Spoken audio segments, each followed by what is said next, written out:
welcome to the sequel of the ambassadorial series, Deans of US-Russia Diplomacy. I'm Hannah Notte. No decade was more decisive for shaping post-Cold War US-Russia relations than the fateful 1990s. Who can claim to have a more unique and intimate perspective of the forces that shaped this relationship than United States ambassadors to Russia? Jack Matlock, Thomas Pickering, and James Collins served as US ambassadors to Moscow. From the disintegration of the Soviet Union in 1991 to President Putin's ascent to power a decade later, they were eyewitnesses to Russia's tremendous transformation after the fall of the Iron Curtain. They were also actors in that history. They met and negotiated with the highest Russian officials, traveled throughout the country, interacted with Russian citizens. In this sequel to the ambassadorial series, we will learn from three deans of US-Russia diplomacy. They will share their personal experiences in navigating the challenges in the US-Russia relationship during the 1990s, Russian domestic upheavals, and regional and international developments that would come to trouble the relationship. And we will take a step back from those events to reflect on missed opportunities, ways forward, and recipes for successful US-Russia diplomacy. What I learned, perhaps that's most significant, or took away as lessons that I think are valid all the way through all of my experience, were two or three important things. One, that Russia has its own culture, history, interests, values, and so forth. And they are not Americans. They are different from America. Their experience is different. Their geography is different. They face different issues. They have different aspirations in many ways. And that one has to start with the premise that you respect that. Welcome to part 2 of our conversation with Ambassador James Collins. This second part of our conversation takes us to such themes as the importance of cultural understanding in diplomacy, the fallacy of viewing Russia as a monolithic actor, the role of the United States ambassador vis-à-vis the Washington bureaucracy, and the ways in which Americans and Russians are different and similar. Ambassador Collins, I'd like to ask you what conclusions you draw from Russia's experience in the late 1980s and then into the 1990s regarding the relationship and sequencing of political versus economic change. It seems to me that in Russia's case, political change, which was set in motion by glasnost, was moving at a faster pace than economic perestroika. So already in 1990, you were kind of in a situation where the information space had opened up. There was an unprecedented degree of political competition, yet there was also economic drift and decline for the average citizen on a day-to-day basis. And then this continued into the 1990s. Do you think Washington properly understood the extent to which political and economic reform were sort of out of sync? And what lessons do you draw from this experience? Well, I do think you're correct that the political and economic dimensions of the transformation that was going on were out of sync. And that the political certainly was the precipitator and the earliest efforts to make profound change. That said, I think it's also true that President Gorbachev understood that you were going to have a very profound economic restructuring as well. And I think it always has to be remembered that his purpose, I think, as his strategic goal was never to eliminate the communist system. His purpose was to make it work, to modernize it, to bring it into the new era of new technologies, new economic realities. But he started with politics, I think perhaps logically and sensibly, because he had to build the support for economic change. Now, he did get much further along in the political realm. There's no question. And I must say that when I arrived in Moscow in late 1990, we were really at the beginning of the serious efforts to make economic change work and to approach the question of how you were going to restructure the economy. And it was essentially at that point that he met the strongest reaction, I would say, he had witnessed up to that point to what he was trying to do. And I remember very well, I can't remember whether it was just before or just after I arrived, a new prime minister was brought in, Mr. Pavlov. And he was seen basically across the board as someone who was put there or was the man essentially responding to the hardliners and the conservatives in the party who were really dead set against any decentralization of the economy. And that, I think, was the turning point in a way in the momentum for change and so forth. And it never really picked up again. Gorbachev was always fighting a rearguard action against these hardliners who did not want to see a true economic revolution and a decentralization of the economy, which would have cost them their basic control over the whole system. So I think, the question of what came first and what came second may not be as relevant as how hard it was going to be to undercut the real core of what made communist power work, which was the control over daily life and the things that required the economy to work from a centralized, controlled system. And once you began to undermine that, you were truly undermining the whole system. And these guys knew it, and they were resisting it. And I would submit, in essence, that was where the coup came from in 91. Ambassador, you just mentioned the resistance that Gorbachev faced at the time, which is a perfect segue to my next question. So I imagine with everything that was going on in Russia in the 1990s, the political and economic changes underway, there would have been very different, initially Soviet and then Russian interests, bureaucracies, actors, institutions with different priorities. In short, Russia was not a monolithic actor.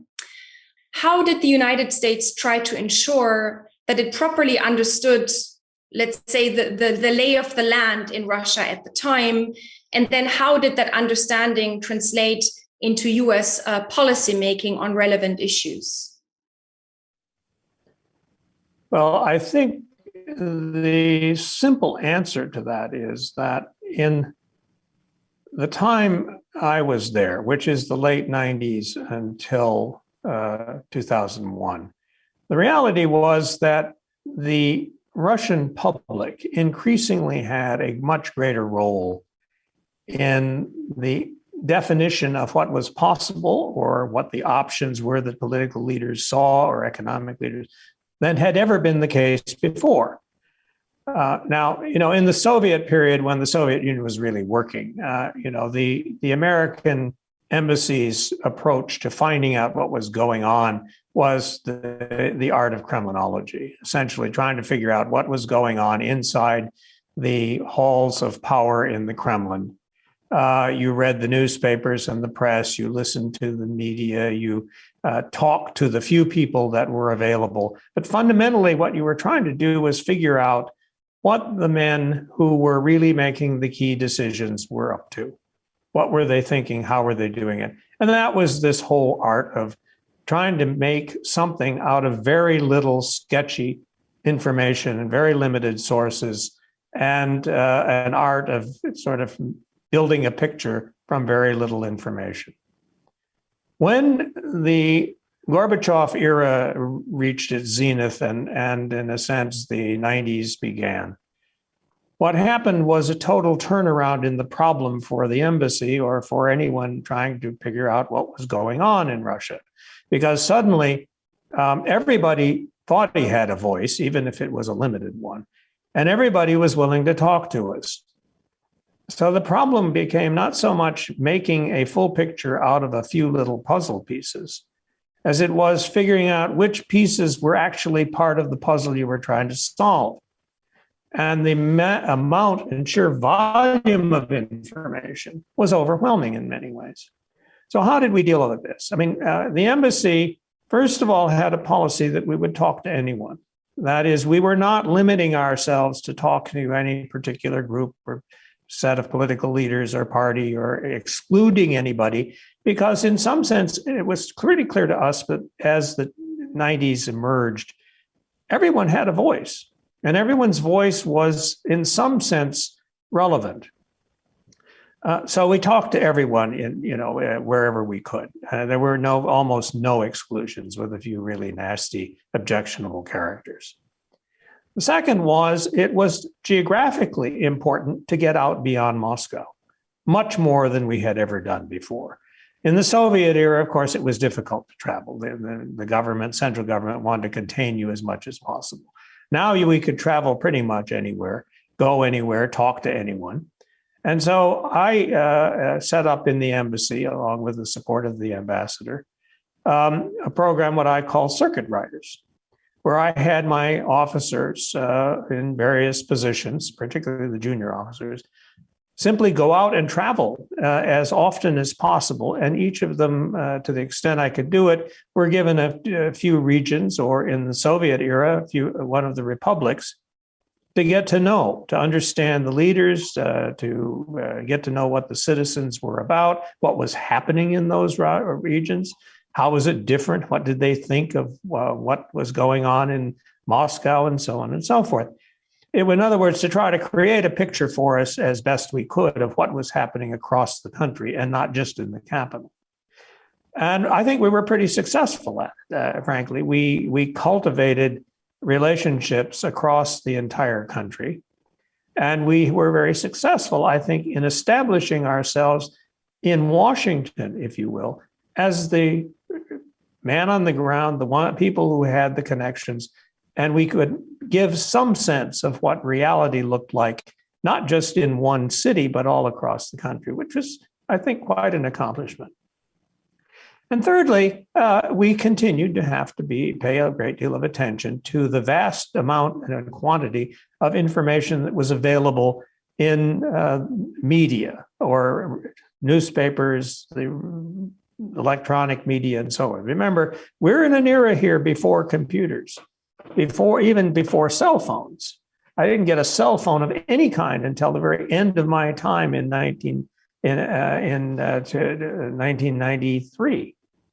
So, I mean, this is a time in which I would say we expanded our reach very greatly, and we knew it was very important to talk to a wide range of people. Now, then you had to sift this out. And that meant figuring out what was important for American interests, what we were trying to do, what was relevant to our policies and programs, and also what was relevant and most important from the standpoint of the Russians we were talking to. Where did those coincide? Where did they differ? How did we have the same perceptions? How did we have different perceptions? Were we pursuing the same objectives or different objectives? And I think the embassy did a good job in this, because we were the one US government entity on the ground. We increasingly had people in all aspects of Russian economic and political life talking to people or engaged in programs with them. And therefore, we were, at least in a sense, a source of ground truth for much that the American government was trying to do or sought to achieve. So I think the simple answer is we just talked to a lot more people, and we had to develop the capacity, which I think we did well, of deciding what was important and what wasn't. And mind you, that was not something that made the embassy always work in sync with the media or with other elements who had a singular agenda, or people who had differing views. The visiting fireman who would come in from Washington, make 2 or 3 stops and go home, left with an impression. It was a snapshot at best, and it was very limited. So we always had to deal with those who said, I was in Russia and I know what is true. Well, that first of all became irrelevant probably 6 months later, but also was always very much more limited than our effort to save a constant, I would say, universal sense of what was happening across the country. And that was a big difference. Thank you so much for that, Ambassador Collins. And I want to come in right here on the firemen who would come over from Washington for brief visits to Russia, as you put it. Can you talk a little bit more about the process of US foreign policy making vis-à-vis Russia and some of the constraints and opportunities that present themselves to the ambassador on the ground as Russia policy is taking shape in Washington? I remember that in the previous conversation with Jill, you recounted the hours after the August 1991 coup in Russia, when there was not yet any clear guidance from Washington as to how the US should position itself. And then you at the embassy took the decision that really, unless the security and safety of American citizens was concerned, you would not engage in any way with those who led this coup. So I'd like to ask you, beyond such rare situations of crisis when the embassy has to react and act really fast, what are some of these opportunities and constraints for the embassy vis-à-vis those in Washington? Well, I always said that particular decision is probably the only one I ever made alone in my career. And I think that's probably still true. But I would like to make a point here about policy. Policy is, in essence, made up, if one is looking at the question of what is the sought for outcome in a given decision made by the leadership in Washington. Policy becomes a 2 or 3 part exercise. First of all, there's the information question, to how do you come up with a realistic decision about direction or about the answer to a question? Let's take, for instance, are we going to cooperate with the Soviet Union and then the Russian Federation on space exploration? It's amazing. All right. We had times in the past when we did so. I was there in the 70s when we did.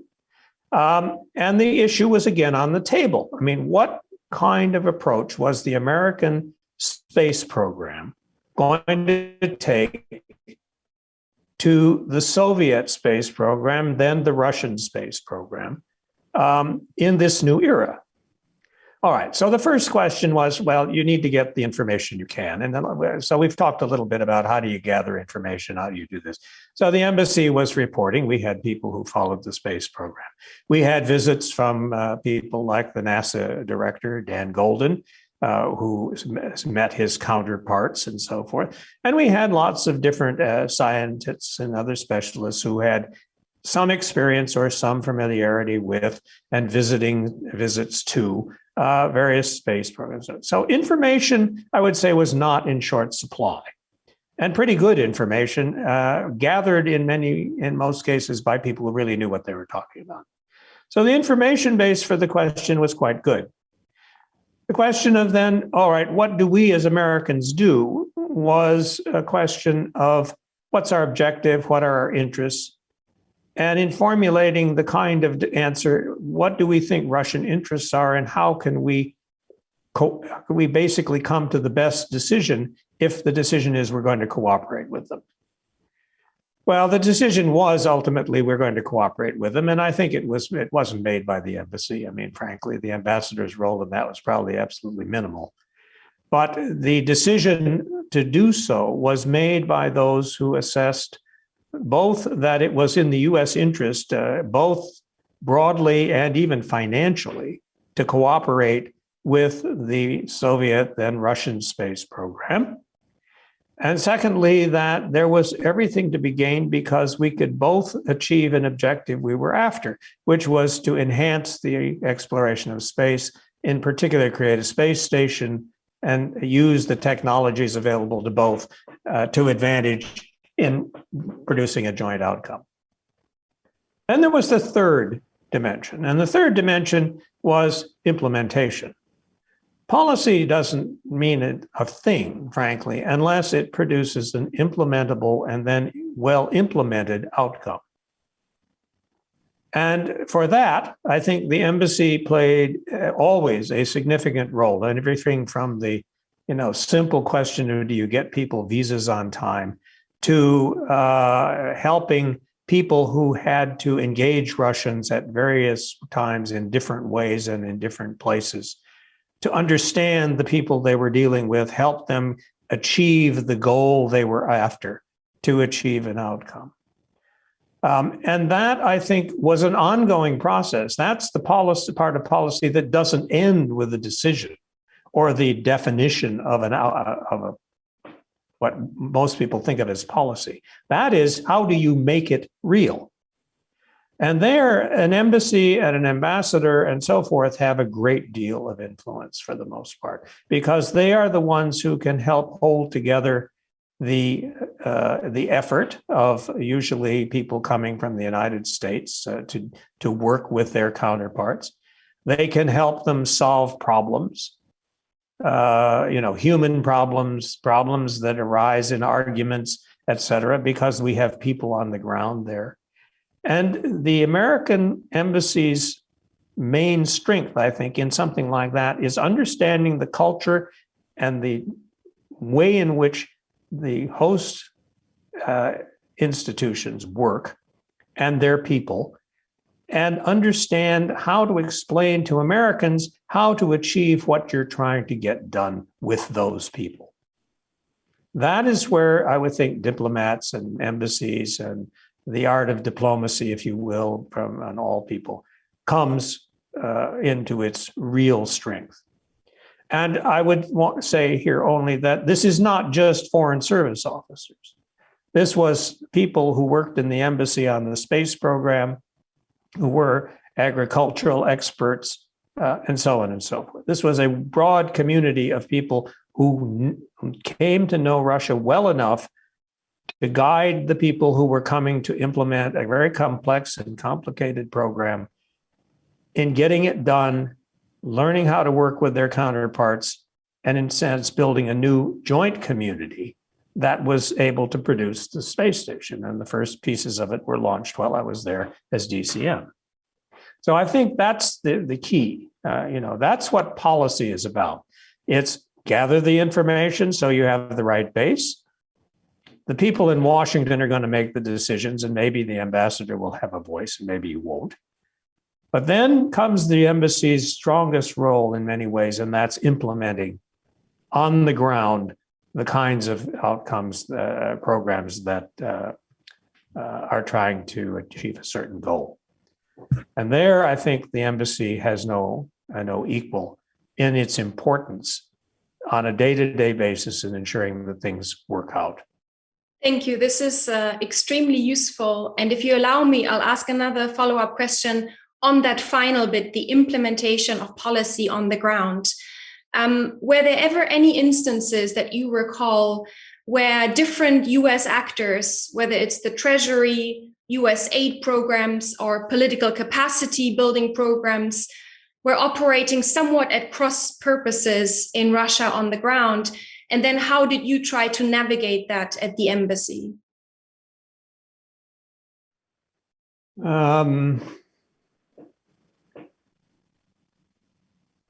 I wouldn't say I ran into many cases where they were working at cross purposes. But one of the greatest problems I think an ambassador has is in coping with the reality that the flow of information and requirements and requests for action and so forth that come from Washington have one universally always true quality, and that is that everything is first priority. And so you are constantly faced with the question of how do you as ambassador and chief of mission, overseeing the work of your team, and I had, remember, 1,600 employees at the US Embassy and a budget totally, when I was ambassador, of about $1 billion a year. And it was working on countless US government programs. I think we had 24, 28 government agencies represented at the embassy. Now, the question then was, were they always working in sync or setting the priorities that the ambassadors set?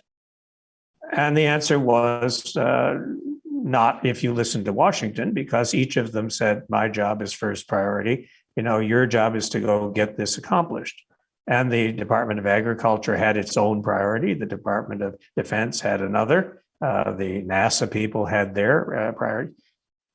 Perfectly understandable. But what we had to do, in a sense, was make it work at the embassy. And how I did that was not to ever try to stop the conflict of priorities, because you couldn't. And yes, there were different times when people were working, I won't say at cross purposes, but at different purposes or at different paces. But rather to set up an agenda that allowed everybody in the embassy to understand how they would contribute to the mission's objectives, our priorities. And one of the things I had to do in that regard was to, I suppose, assert authority as ambassador and say, look, you all get orders from your home agency and your budgets come from them. But let me tell you, right now, you work for me as ambassador, the chief of mission. I have a president's letter here that says you're responsible to me.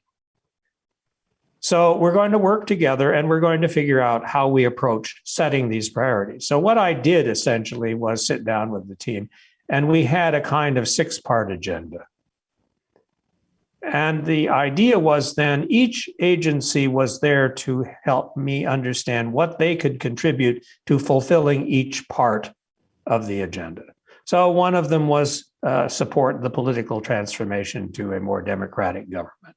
Second was to transform the economic structure to a market economy.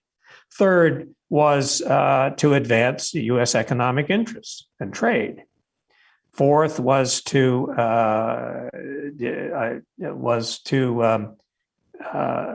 do what we needed to do on the security side.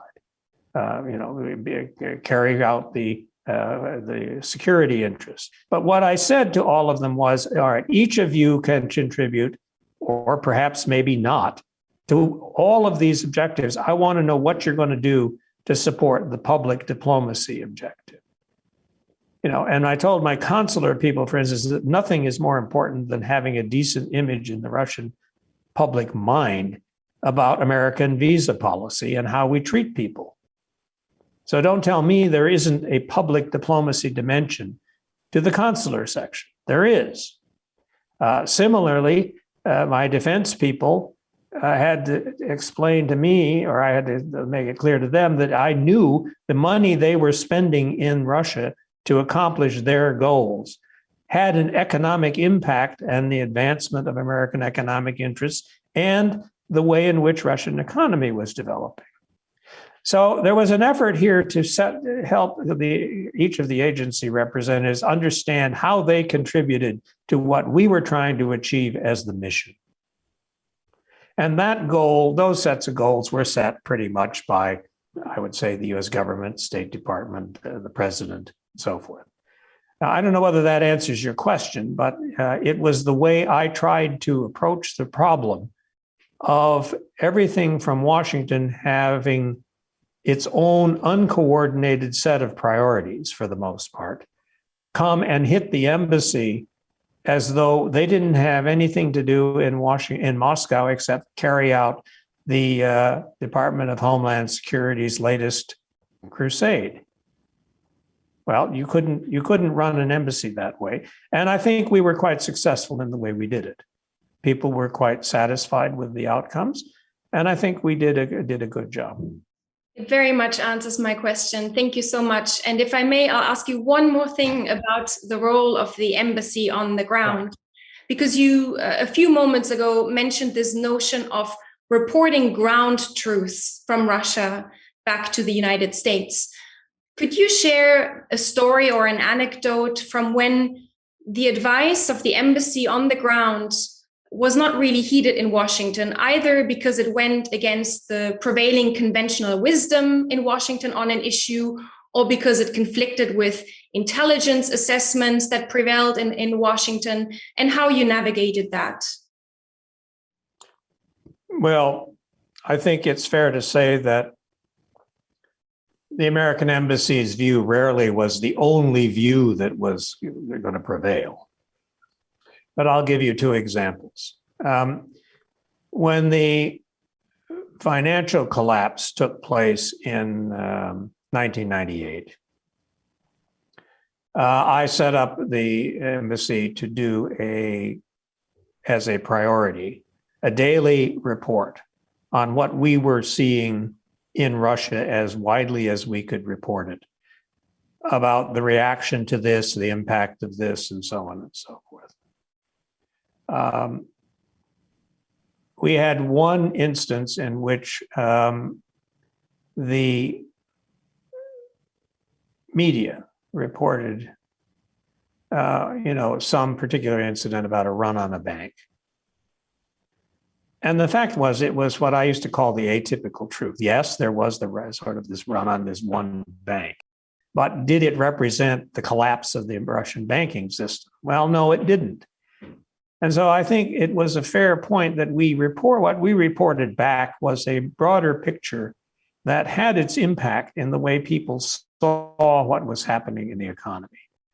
A lot of the economic reporting that Washington depended on, in the sense of traditional economic understanding, data, figures of bank deposits, interest rates, first of all, just didn't reflect the economy necessarily in a true or a sensible light, because there was a huge amount of barter going on.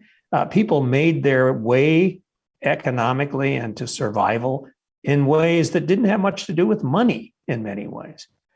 So the picture was less, I would say, was better given by us in some ways, because we were about the only ones who understood that or who wanted to report that. And I think, we had an impact there. Not always. People would ignore us at times. They would pay attention at times. But it was important that we did it. I think the most frustrating case of a specific incident, maybe you read this and something or not, had to do with the famous Y2K period. Yes. This was the period of transition of the computer dates, or dates used on computers, from the 1900s to the 2000s. And the fear or great concern in the technology world and the world of those who watched what might happen if you had a breakdown in technology of the computers, which were relatively new to the world, when you changed from 19s to 2000s. Now, there was all kinds of worst case thinking going on in the United States, including that in the Soviet Union and Russia, really, at this point, the change was not being prepared. And they were not doing enough to prepare adequate safeguards. And so there were all sorts of wild theories about how if things went wrong and the computers went crazy as a result of the date change, they might accidentally launch strategic missiles. Or more to the point, that the power grid would collapse, or things like that. And you would have chaos in the streets and a total breakdown of the whole system of order. Well, they finally gave up fairly early on the idea that we would launch missiles from Russia. That wasn't going to happen. But the power grid question had a life of its own. And apparently there was a study done at the order of the intelligence community that concluded that this was something with a significant degree of possibility, if not probability. And so the embassy was getting wind of this. And the practical question was, what were we going to do about the safety of Americans and American property if there were a collapse of law and order because of the. Well, the information I was able to obtain, I went and saw a man named Anatoly Chubais. Anatoly Chubais at that time was a senior official. And I gave him the problem. He said, look, you don't need to worry. Russian Federation has precisely 2 power stations that rely on computers to control their power generation and distribution. The rest of it is just analog. The men are there twisting the dials and flipping the switches. So it's not going to happen. I reported this back from a very authoritative source, and it was clearly ignored completely, because what I got not too much later was an order that I had to prepare for a power collapse. And secondly, that I had to allow anyone at the embassy who wished to leave or take voluntary leave over the holiday period when all of this was going to happen, and essentially ensure their safety if they weren't comfortable being there. Well, I mean, of course, I spent the time of New Year's Eve with friends from the embassy. We went down to Red Square, but we already knew 6 hours ahead of this that nothing was going to happen, because in Vladivostok, all the lights were on and everybody was having a grand old time for New Year's. And by the time it came to Moscow, we went down to Red Square, all the lights were on and everybody was having a grand old time. So it was one of those cases where I'm afraid ground truth was disregarded. It was interesting because I asked then later for an assessment of what had happened. Wasn't this an intelligence failure? And I never heard anything. But the reality was, this was the kind of situation where embassies can be very frustrated when they are ignored, when they know the information in Washington is not accurate. But I won't say that's the norm. I mean, I think that it happens from time to time, and a professional embassy knows how to manage it and take a deep breath and move on to the next question. Thank you so much for sharing this story, Ambassador Collins. We've talked a lot about politics and we've talked about the economy.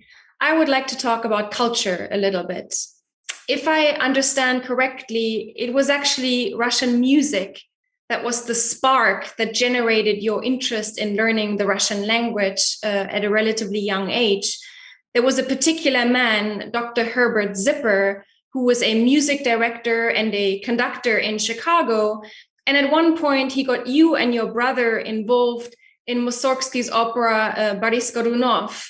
And he asked you to play the church bells, which obviously occupy a very important place in Russian music.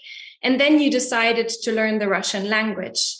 So I'd like to ask you, could you reflect a little bit on how your appreciation for Russian culture, art, music, literature has helped you as an ambassador, as a diplomat? Can you reflect on the importance of understanding culture and related notions to foster empathy and understanding when it comes to conducting diplomacy? Well, I would simply start with one short phrase, and that is that culture is context. Any diplomat serving abroad lives in a context that is not the American context. It is a different one. And that context, in many ways, I suppose, is best defined as culture. Or culture plays perhaps the overwhelmingly important role in the way in which you can understand your environment and your context. So Russia, for instance, in this case, there are all sorts of reasons you would begin to get pieces of understanding of Russia context from everything from its literature, from its history, from its music, from its arts, from its village life, etc. And I think the point of this is that a diplomat's job is to represent effectively the interests and the policies and the objectives of his government, in my case, of Washington's government. And the critical question before any ambassador or anyone really in any position in the embassy is, how do I get something done here in this cultural context, in this context? How do I talk to people? When people tell me, when people tell me something about efficiency, for instance, what do they mean? Do they have the same understanding of the word as we do? When you come to the question of security, what is the understanding historically after invasions from east and west over centuries and so on of Russians about security? Is it the same as an American understands it, where we live in a culture 200 years old plus and have never been invaded by anybody? So I guess my first and basic starting point is culture is absolutely essential if you're going to be an effective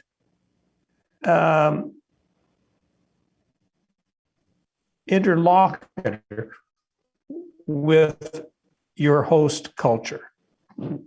And you're going to be effective in trying to achieve the agenda or the objectives that your government wants you to achieve in the place to which you're assigned. And so I think culture in that sense is absolutely vital. If you don't understand the host culture, it is going to be very difficult for you to connect effectively, to identify your opportunities for things are shared interests or interests in common or understood the same, find ways to address issues where you do not understand things in the same way, but come to a central point where maybe you can reach that objective of understanding. Being able to explain to your own government, that is, to Washington, what is possible and what isn't at this time with this group of people. And how can you achieve maybe a part of what you want? All of those things are, one way or another, enhanced to the degree, are resolvable in a way, to the degree that you understand and can make a part of your approach, putting yourself in the other guy's shoes, as the phrase goes, understanding the culture he's coming from, and therefore what he's really telling you when you talk to him. So I think in that sense, I don't think culture can be overestimated as vital. But it's not just arts and literature and so forth. I mean, it is the context, the socioeconomic, political, environmental context within which your hosts are living and how they make their decisions, and then what that means for your objectives in trying to get a decision from them. And I can assure you it's very important. I would just say a word about efficiency, for instance. It was always my sense that Americans have a sort of very simplistic idea about efficiency in economic terms. It's kind of, if you can produce 2 widgets 3 cents cheaper by taking a decision to fire one employee, that makes sense because you're making more money. You're being more efficient. In the Russian case, I was never sure that was the case. They seem to think that, well, maybe you had to start with an equal measure of thinking that keeping everybody in a job was important and everybody had to work. And maybe it wasn't just a matter of whether it was more, less economically beneficial. if you did that. But efficiency might have had a different meaning. So that kind of thing was a very important matter to have in mind. And most Americans who come who don't have the experience of anything like understanding the culture there in Russia simply don't understand. They assume Russians see it the way we do. Thank you for that, Ambassador. This learning about Russia, about its culture, but also the socioeconomic context, history, you've done it over the span of a lifetime. You went there as a student, you then served there in the 1970s, then of course again in the 1990s and as ambassador in the late 1990s, and then subsequently also through think tank activities, track 2 activities, you've been engaged with Russia. You've also experienced very different parts of the Washington bureaucracy from the inside, of course, at state in Washington, at embassies abroad. I believe you did a stint at the NSC, you worked with Capitol Hill, you had exposure to the intelligence community. And I'd like to ask you, given this wealth of experience, what are your main takeaways from engaging with Russia, with Russians, from such different vantage points? And did any of these periods come with specific opportunities or constraints, or afford you specific learning opportunities about how to best engage with Russia? Well, certainly when I worked as an official representative of the U.S. government in whatever capacity that was, I had a rather specific context within which I worked. When I was a student, we were a really odd group of people there. There were 18 of us in the whole Soviet Union, and we were seen as pretty odd characters. Tremendous interest in us, tremendous amount of curiosity, because the Soviet Union at that time worked. I mean, there really was very little information that came in from the outside that wasn't filtered. And so, a living, breathing American was a pretty odd thing to have around. But it certainly gave me a sense of reality about the generation that was, my generation, Gorbachev's generation, and so forth. Their school, what these students who were the elite, these were the best educated people they had, how they were thinking, what they knew, and so forth. And it was very revealing. I learned a great deal. I mean, that, there was a lot that in some ways they kind of shared with us, but there was a tremendous difference in the whole upbringing and approach to their careers and their professions and what they knew. That was very, very intriguing to me. For instance, I could never quite get over the idea that I, as an American, knew all about kinds of things. I mean, I'd grown up on a farm. I knew about farm machinery. I knew about electricity. I knew about finance and so on. I would talk to Russian students, counterparts, and I would be talking about one of these things, saying, well, when did you study that? And it was almost like if you knew something, you had to have studied it. You didn't grow up with anything sort of innate. Now, that obviously wasn't true for them. They all knew how to get on in their own culture and so forth. But the idea that you would know about electricity, for instance, which was a big deal for me at the university because I became the one who could keep the lights on when they would blow the circuit breakers. It was, really quite extraordinary. So, I mean, I learned something there, and learned a lot about the way the students thought and how they viewed and of course, very little of it had much to do with the portrayal in the media of the Soviet Union, either by the Soviets themselves who were putting out the propaganda, or our side that was writing about it as being the exact opposite. It was really much less dramatic. And the same was true in the embassy. I mean, when I was there, you learned all kinds of different things from working with people. But I think what I learned, perhaps that's most significant, or took away as lessons that I think are valid all the way through all of my experience, were two or three important things. One, that Russia has its own culture, history, interests, values, and so forth. And they are not Americans. They are different from America. Their experience is different. Their geography is different. They face different issues. They have different aspirations in many ways. And that one has to start with the premise that you respect that. You have to listen to people about that, because if you don't, you're simply trying to impose on them a framework for the future of relations with either an individual or a culture that simply isn't going to work. You're trying to see them as just us in different clothing, and that's not true. It's just not correct. Second thing I think I took away from my experience was that we have many things that we share with the Russian people, with Russian citizens, and even the Russian government in terms of objectives or the way we see the world or interests. But we also have areas in which we see things very differently, don't approach things in the same way, and have different interests.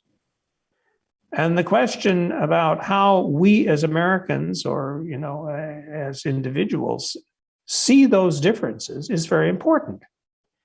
And I'm afraid that all too often in the United States, Americans tend to want to see anything that Russians have as an interest, if it doesn't coincide with our view, as illegitimate or as not valid.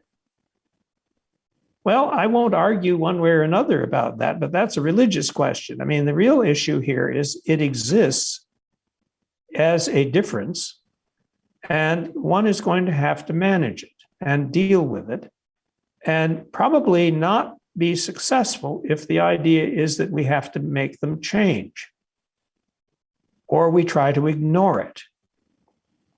So, put another way, accepting that Russians have legitimate interests and that there are often views that may hold that we do not is simply part of reality.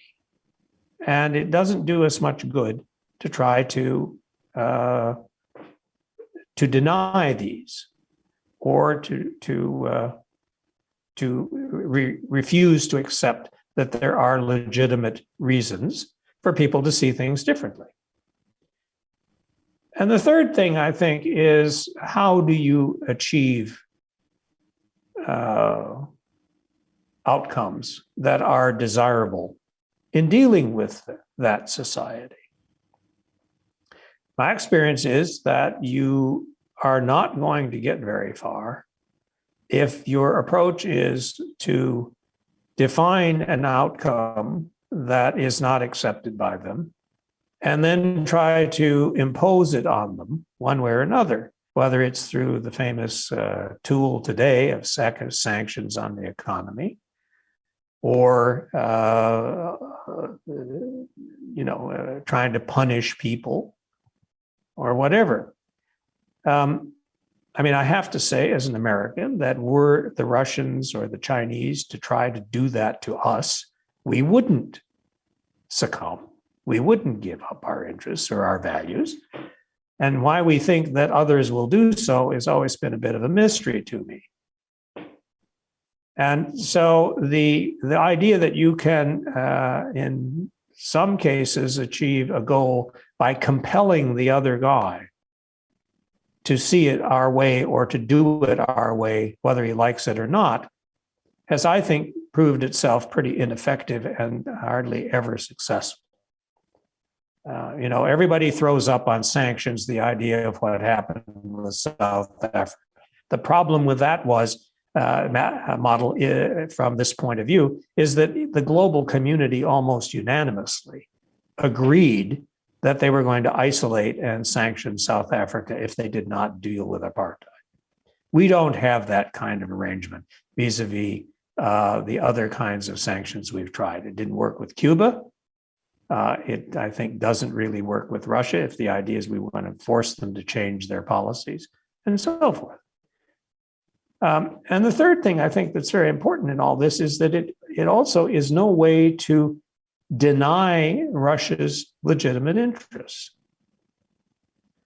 I mean, I happen to think after many years that one of the critical issues we have not dealt with effectively is how to accommodate, or maybe accommodate isn't the right word, but how to cast our own objectives in terms of security, in the broad sense of the word, in a way that recognizes similar interests on the Russian side that may be seen as very different and very pursued as in very different ways, because they sense a different idea about what security means, what it takes to assure it.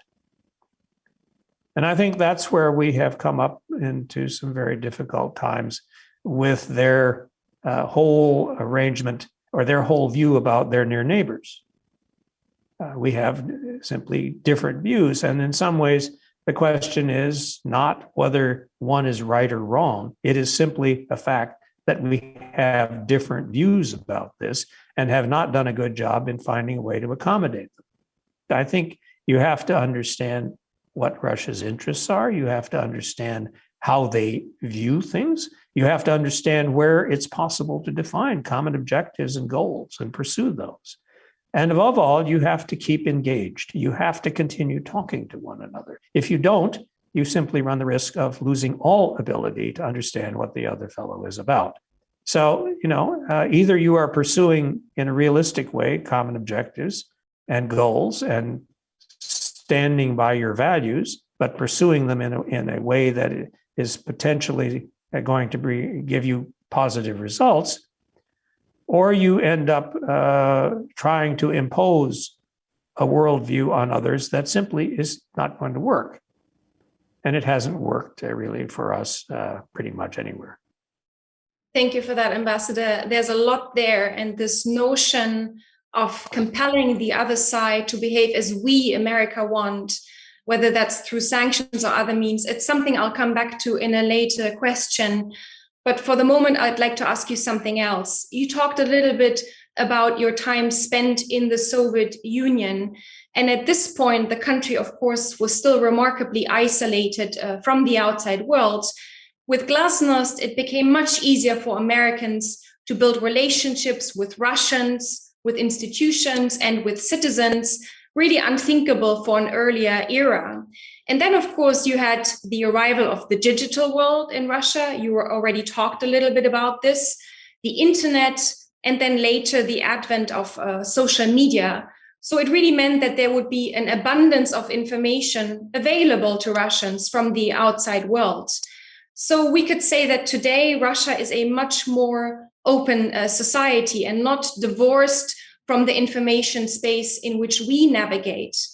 Yet it seems to me that this greater connection and proximity, if you wish, both virtual as well as real, has not really fueled greater understanding on the core issues that divide Russians and Americans to this day. Would you agree with that? And then if yes, how would you explain that? Well, I think it's fair to say that simply removing the barriers to communication, which has certainly happened. I mean, we share a universal global information space now. Travel is possible. I mean, if you forget the COVID period and so forth, but I mean, basic travel is open, et cetera. Has removed the artificiality of the vision that each country had of the other for much of the 20th century. Now, it's kind of perverse that in some ways, in the Soviet case, from my experience there as a student and in the 70s, and then, dealing with it in other ways. The image that the Russian or Soviet citizen tended to have of the United States was absolutely amazingly positive. It was kind of, this is the country where the streets were paved with gold and where everything was possible and life was better. I mean, everything was better over there, essentially. Now, I can't swear that that was the view most people had, about everybody had, because I didn't get to travel much and you couldn't do very much. But I mean, in my experience, that was the case. Now, it didn't mean they necessarily liked a lot of the policies of the government of the United States, or that they didn't think we were doing bad things. But that had nothing to do with their image of the society. The society was, at the same time, wholly unknown to them, except through the filter that the Soviet Communist Party propaganda machine presented them. And they didn't believe that. I mean, the one thing that was truly revelatory, I think, when I got to Moscow the first time as a student, was the degree to which nobody believed the propaganda. I mean, nobody believed the stuff that you read. What they read in the newspapers, however, was very important to them because it told them what they were supposed to think. And that was important for survival and making sure you didn't step wrong or whatever. But did it reflect what they really thought? No. So you had things going on like the Voice of America's jazz program. Now, the Voice of America's jazz program was a phenomenon there. I mean, it almost created Soviet jazz, who learned instruments, who learned to play, and so just from the jazz program on VOA. And that was a huge deal. I mean, that you could get that kind of information. So, to put quite simply, the Soviet isolation of the Communist Party's isolation of its population created, in a sense, an opposite effect. Everybody thought it's got to be better out there than it is here because it's not so great here. Now, I'm not talking about the party leaders and so on, but I mean the average people. I think what happened then when all of those barriers were taken away, to begin with, everybody wanted to go see those streets of gold, or, to understand how everybody was perfect over there, where things were wonderful. And they found out, well, not always. That this is another society that's got problems. They got poor people. They've got crime. Or, a lot of the things that they've been telling us are the greatest things about America aren't always true. In other words, a sense of reality has set in over the last couple of decades about the nature of America's society and Americans and so forth, based on experience rather than an artificially constructed view that it's got to be better over there than it is here, but never having any experience of it. And I think the same is true on the American side. Our effort on our side to assume that all Soviet citizens were out to destroy the United States and so on and so forth, were atheistic communists and so on, was totally unreal. And Americans, too, came to understand that it was more complicated than that. It was a lot different than that. There were all kinds of people who held very noble views, et cetera, et cetera. So I think familiarity, I would say, there's the old idea that familiarity breeds contempt. Well, not necessarily. It breeds complexity in view. It breeds reality of understanding about the other side's way of life, et cetera. That it's neither 100% heaven, nor is it 100% hell. And I think, the reality is that's the world we now live in, because there are very few Russians who think it's all great in America, or Americans who think it is all horrible in Russia, if they know anything about it, frankly. But that doesn't mean we don't still have our differences and understand them. So I think the problem we have is that each of us formed an idea when the Soviet Union came to an end and the Cold War ended about the future and the future of the relationship between us. And in some ways that, as I think we mentioned before, was based on the idea about what was the real outcome of the Cold War. And put quite simply, from the Americans' point of view, we won. And therefore, the model that we should be pursuing was the one when we won the last war, we won. We haven't won one since 1945, but we did then. And when that happened, Japan and Germany sort of said, okay, we lost, we get it. You know, we're changing the way we were structured and how we lived, and we're going to be good democracies and good global citizens. The problem was that the Russian side didn't see it that way at all. They didn't see they'd lost. They saw that they got rid of the Soviet communist system, changed their society, as we said, got rid of the empire. But they expected to be a part of the decision-making process about the future. And we didn't.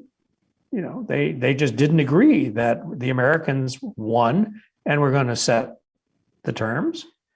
And it took time for the bloom to go off that rose pretty significantly, to the point where I think when Mr. Putin came to his second presidency, he had already concluded that it was not going to be possible to work with the idea of integrating Russia into the Western Euro-Atlantic model, that it was going to have to go its own way. And that's what he's been doing since 2012. And it's not pretty. I think it's tragic. But I think, you know, there have been moments when we lost opportunities possibly to have shaped the development in different ways. I'm not naive that it could have been all roses. But the reality is neither of us ever resolved this issue of how the American and Russian role in this broader Euro-Atlantic community is going to work. And the United States and Russia both have not done very well at getting over the outcome of the Cold War, which is seen in very different ways. Thank you for that, Ambassador. You just evoked this notion, this American notion of we won the Cold War.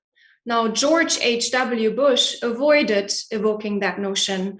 I believe you have characterized US foreign policy under George H.W. Bush in the context of the collapse of the Soviet Union as a policy of restraint and strategic patience.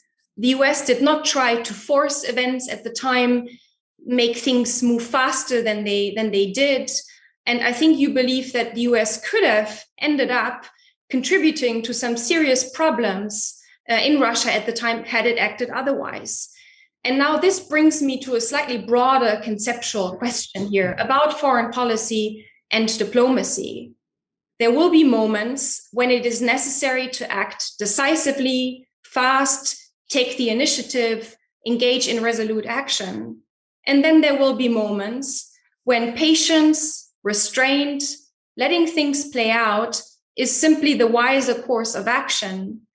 Could you reflect on examples for these two different courses of action, or I should say action versus inaction, in the context of the US-Russia relationship, and perhaps even give some guidance to future diplomats regarding how you learn to develop a good intuition for when you should act and when you should be patient and wait?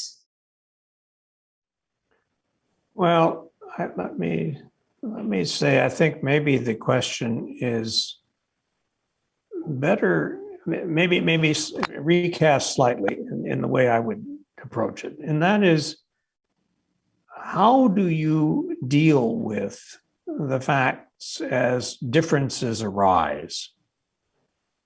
And it's clear your objectives are running up against opposition or the interests of the two parties involved are simply at odds in a way that does not present any special outcome that you can divine at the time.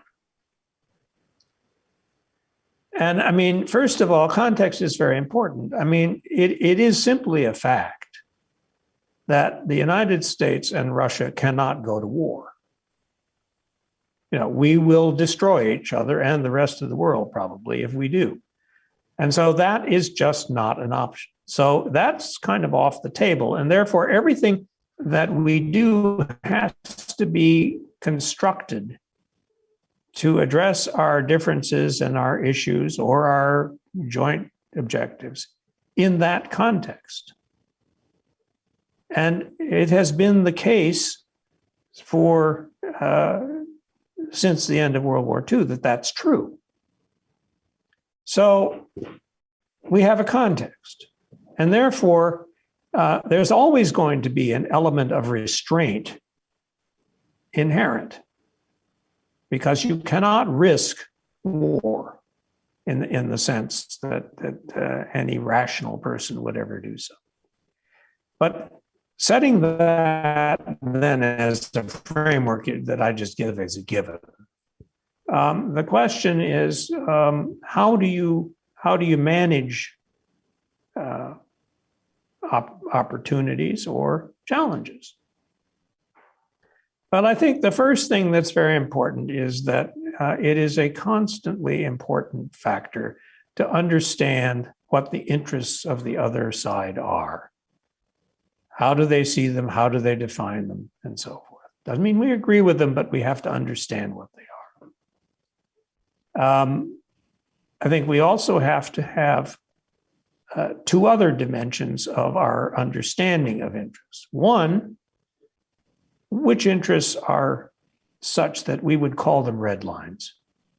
They are not interests that are, I would say, negotiable in the sense that they are seen by the other side, and same with us, as not crossable lines. Warfare, going to war is one, obviously, but there are some others about security and so forth that change from time to time and get different. And the third is that the other side's interests are legitimate because that's how they define them. We may not agree with them. We may not think they are something we will accept, but they are interests, and many of them are legitimate. And therefore, simply denying them is going to be a problem. So if you start with that premise, then it seems to me you always begin with the question of, okay, what do we have in common? Are there areas, is this an area, if we're faced with an issue, is this issue contain elements in which we see things the same or could easily define things in the same way? And if so, you try to identify those. And you work to build from them. Where else can you defer things? Are there things that are not all that important to have done at a particular moment? Can you buy time and not having to deal with those? Are there elements that are subject to compromise? Yes, we have interests. Yes, they have interests. Can we find something where nobody gets 100%, but everybody has enough to leave? I mean, this is the essence of getting to deal with issues in a way that don't become almost politicized to the point where you can't deal with them right away. But you have to approach them in that way. And the problem we have in many ways today is that nobody's trying to do that on either side. We're rather trying to demonstrate that we're not giving in to the other fellow, or we're not giving in to any erosion of values we have set out, or whatever we want to say. And so everything becomes political almost right from the beginning. Discussing any issue on its own merits is has become more and more difficult. So you have to depoliticize it and begin, to the extent you can, to define your issues and deal with them on their merits, rather than as linked to something else, or as a test of your capacity to defend yourself in your values. That's one thing I think that's very important. A second, I think that's important is that you have to understand things have a time. There are issues mature. Things come in a time of context. Leaders in both countries, either face elections in our country, face change of regimes in Russia. Timing matters. And understanding that you have to approach issues when they are mature, or when you have come to the point where, in a sense, the door opens to discuss them. And we don't always do that either. I mean, my best example of that, where I think we missed a huge opportunity with the Russian Federation, was right after 9/11, and after the terrorist attacks on New York and Washington. Mr. Putin came here, and he essentially put on the table the opportunity to cooperate against the terrorist activity. And he also, in Texas, signed a series of documents which, in essence, committed Russia to pursuing further economic reform, political reform, integration with the European institutions, and so on and so forth. And he went home, and I think he had, in his mind, taken substantial political risk in putting all this on the table from the standpoint of his position within the Russian Federation. Unfortunately, the George Bush administration simply didn't pick up that opportunity from my point of view. They didn't explore what might have been possible. They didn't use the openings to see what could have been achieved in the many different ways in which we might have approached the Putin government at that time. Instead, they focused on very different priorities, and within 6 months, as I recall, they withdrew from the ABM treaty, which completely undercut Mr. Putin's entire idea that he could demonstrate the ability to cooperate with the Americans on strategic issues, that they were being taken seriously as a partner, and so forth. And I think we paid a big price for that. It did reflect what I heard when I came back to the United States in 2001, in July, from talks with Mr. Cheney and Mr. Rumsfeld as I did my out briefings. They simply indicated that they were not terribly interested in the Russian relationship as a critical element of our future going forward. They had other objectives, saw other dangers and other priorities. And that was, I'm afraid, reflected in the fact that we simply ignored the opportunities that Putin might have put on the table had they been developed or explored. And we just didn't take advantage of it. Thank you for that, Ambassador Collins. This lack of interest on the part of Rumsfeld and Cheney to use this opportunity with Russia that you just mentioned, I want to come in on that. It appears that already as the Cold War ended and the other superpower threat simply seemed to evaporate, the main problem on the US side, whether it's government or academia or think tank, really became to find someone who still cared to look at Russia. And I'd like to ask you, do you think this is an inevitable side effect of having a grand strategy overarching organizing principles that structure foreign policy. I mean, it seems to me that we go from the Cold War as the overarching frame to the post 9/11 global war on terror, to great power competition with Russia and China today. And do you think these kinds of organizing principles are a useful way to focus American intent and strategy? Or would you say that the resulting reduced bandwidth to pay attention to other seemingly lesser issues comes at too great a cost for America overall? Well, I have my own view about where we are and how we have brought ourselves to our current situation.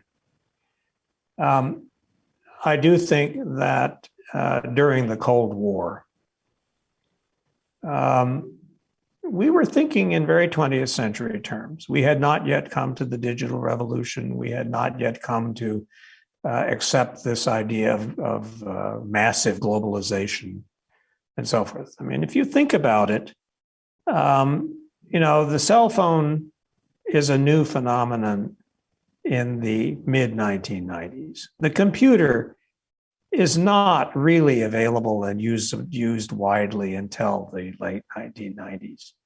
So the digital world and the globalized world is something new.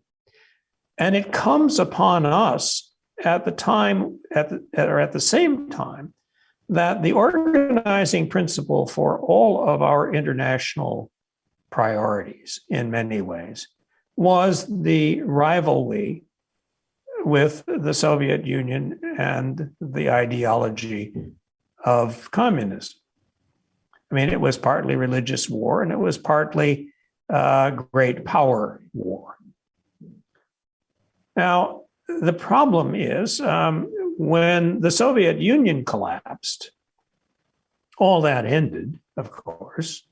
It ended really before the Soviet Union collapsed in many ways. I agree with Ambassador Matlock that the Cold War was over in a negotiated end sort of in 1989 or so.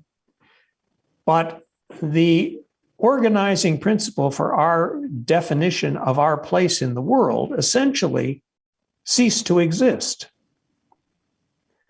So I say the same was true for Moscow, for the leadership in Moscow. And Moscow in the 1990s had a traumatic decade over my time, trying to redefine itself, trying to make itself anew into a society in a state with borders it had never had before, in a context that was totally different, with new neighbors. In short, it was totally disoriented. And to boot, that was just the international dimension. The domestic dimension was even more so, because all of the value system, all of the legal system, all of the economic system, everything that you organized your life to accommodate or to take advantage of for 4 generations disappeared. Now, culturally, many things stay the same. I understand that. But, you woke up on January 1st, 1992, and suddenly private property was a good thing. It had been almost illegal the day before, et cetera. So the profundity of the change that was going on in Russian society was tremendous and almost unimaginable to Americans. That was the 90s. That was the time of total transition not maybe I'm overstating, but fundamental transition in the political, economic, social, international security structures and so forth system that Russians in Moscow had to live with and use as governing. In the United States, on the contrary, for the decade of the 90s, I would say we had a holiday.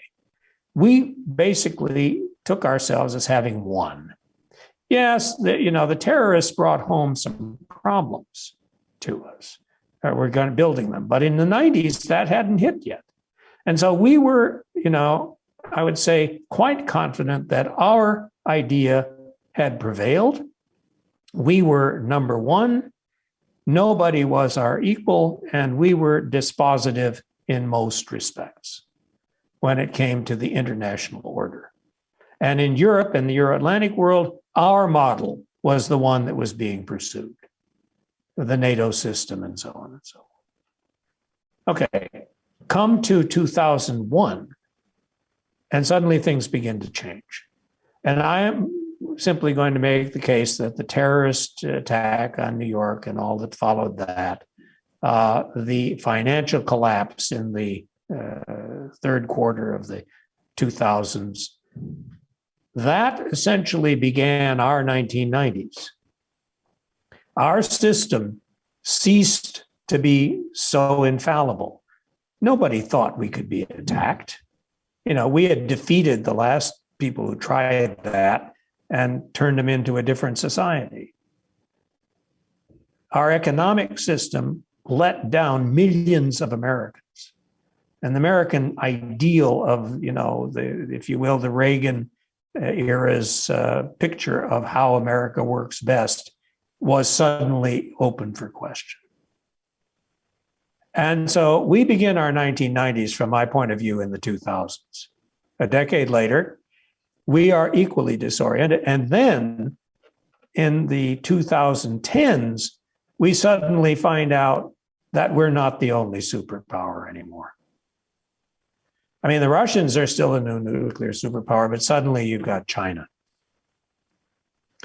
Now, that has left us, by the time we come to the end of the 2010s, in a position where the United States hasn't really come to any real decision about how we fit in the world anymore.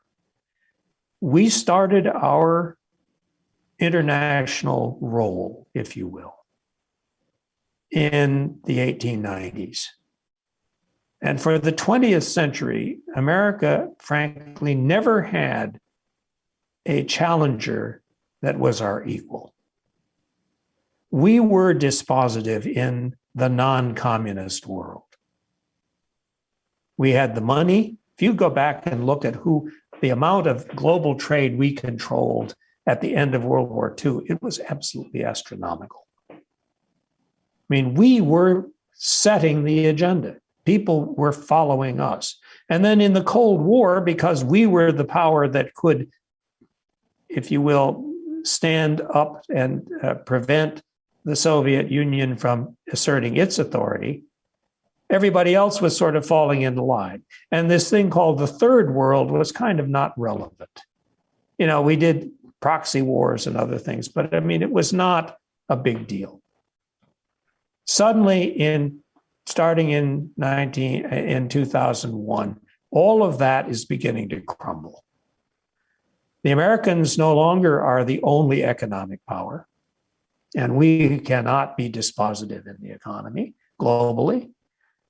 We are no longer the only global player that can claim superpower status. Yes, we have the best military in the world, but if you look at it, we haven't won a war since World War II. So, what is our role? And I would submit that today, the biggest problem we have is that we don't know. It's not a matter of a grand strategy. It's a matter of understanding what is an effective role for the United States now in the global context to protect our interests, work with people who think like us to enrich and enhance our lives and safety, and deal with those who are competitors and our adversaries. When we do not have an obvious, overwhelming superiority in economic terms, in technological terms, and in any number of other ways. And that is a huge challenge for Americans. And we haven't even developed the vocabulary to begin to talk about it that way. If you listen to Congress or you listen to the way our people talk about our role in the world, it's as though we're still in charge. And that is, frankly, not the case. The Russian side understood it in the 1990s, and Mr. Putin came to power with the agenda of restoring Russia's position as a global power. Not the only one, but a global power. The American problem is defining its position as a global power and giving up the idea that we're the only one that matters. And we have got some serious work to do in that regard. So grand strategy, no, I'm not so sure it's grand strategy that's the problem. It is having a realistic and fully capable capacity to understand our strengths and weaknesses, our limits and our possibilities, and our role in the global system as one of the great powers, maybe the most economically wealthy, maybe militarily powerful, but not to the point where we alone can shape any agenda. And that is our real challenge now. And it's the one that Mr. Biden is grappling with, and I think future presidents after him are going to be grappling with for some time.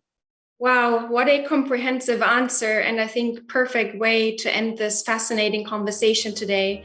It's been so enriching and interesting.